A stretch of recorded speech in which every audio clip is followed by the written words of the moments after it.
UP में mission 2024 की तैयारी हो रही है तो मध्य प्रदेश में बीजेपी मिशन 2023 में जुटी हुई है, जहां बीजेपी चुनाव के ऐलान से पहले ही 39 उम्मीदवारों के नाम तय कर चुकी है। इसके बाद बीजेपी ने मध्य प्रदेश में अपनी स्पेशल 230 ब्रिगेड को मैदान में उतार दिया।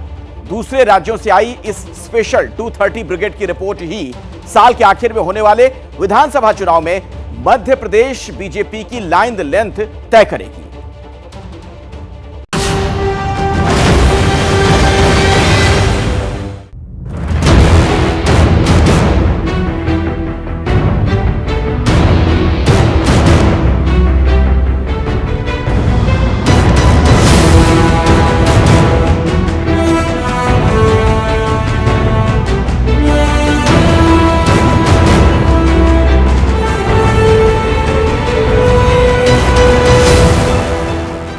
पहले 39 उम्मीदवारों की लिस्ट, फिर अमित शाह का दौरा,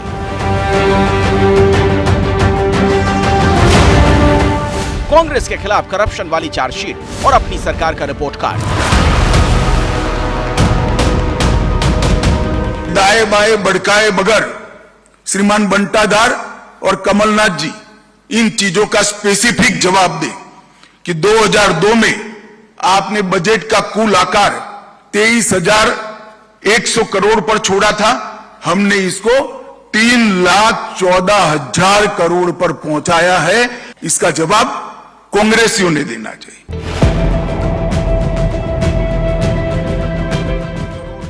मध्य प्रदेश में चुनाव के ऐलान से पहले ही बीजेपी पूरी तरह चुनावी मोड में है।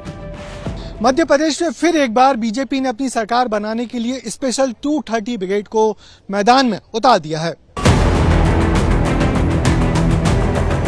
मध्य प्रदेश में 2018 में कांग्रेस ने बीजेपी को झटका दिया था। 2023 में 2018 जैसा सीन ना दोहरा जाए, इसके लिए बीजेपी जमीनी हालात जानने पर फोकस कर रही है। दूसरे प्रदेश से आए 230 विधायक मध्य प्रदेश के हर विधानसभा क्षेत्र की रिपोर्ट तैयार कर रहे हैं। ये विधायक अपने प्रभार वाले विधानसभा क्षेत्र में 27 अगस्त तक रहेंगे। ये जो भी काम करेंगे वो गोपनीय होगा। बाहर से आए ये विधायक स्थानीय नेताओं का सहयोग नहीं ले रहे हैं। दूसरे राज्यों के विधायकों से सर्वे कराने के इस आइडिया के पीछे अमित शाह का दिमाग है। जमीन से क्लियर फीडबैक मिले, इसके लिए दूसरे राज्यों से विधायकों को जिम्मेदारी दी गई है। जहां भी चुनाव हुए तो दूसरे राज्यों से नेता वहां जाते थे चुनाव प्रचार के लिए और बाकी के लिए, ये उसी का एक्सटेंशन है। लेकिन उनकी उपयोगिता कितनी होगी चुनाव में, मुझे नहीं लगता।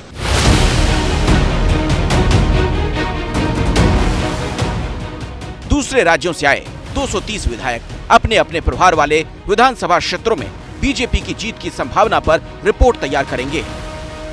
मध्य प्रदेश में 127 बीजेपी के विधायक हैं। इन विधानसभा क्षेत्रों में ये पर्यवेक्षक बीजेपी विधायक को लेकर वोटर, पार्टी पदाधिकारी और कार्यकर्ताओं से फीडबैक ले रहे हैं। ये पता कर रहे हैं कि मौजूदा बीजेपी विधायक के खिलाफ एंटी इनकम्बेंसी कितनी है, वोटरों की नाराजगी को कैसे दूर किया जा सकता है।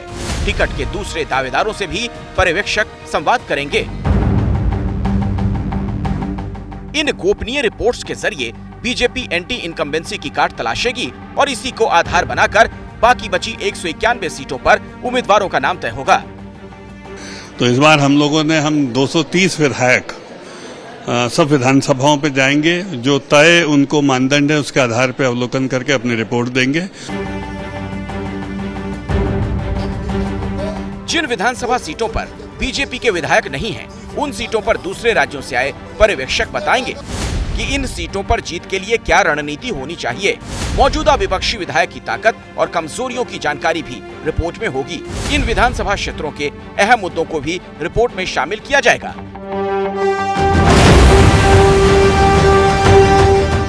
बीजेपी की खास नजर उन विधायकों के इलाकों पर है जो सिंधिया के साथ कांग्रेस छोड़कर पार्टी में आए थे। विकास, जन कल्याण, गरीब कल्याण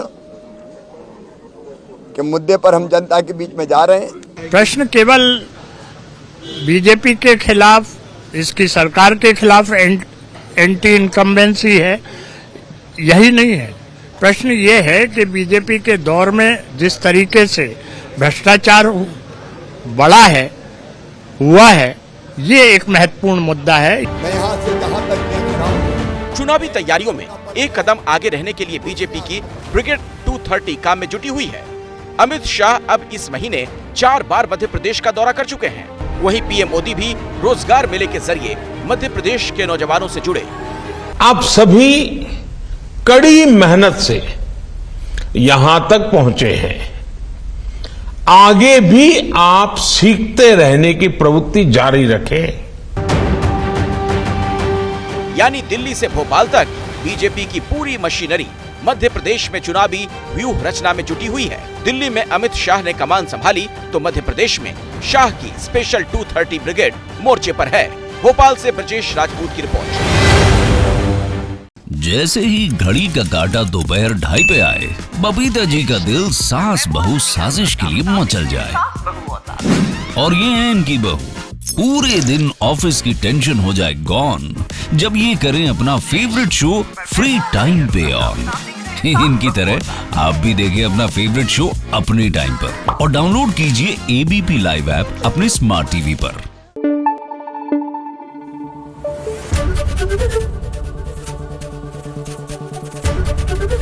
एबीपी न्यूज आपको रखे आगे।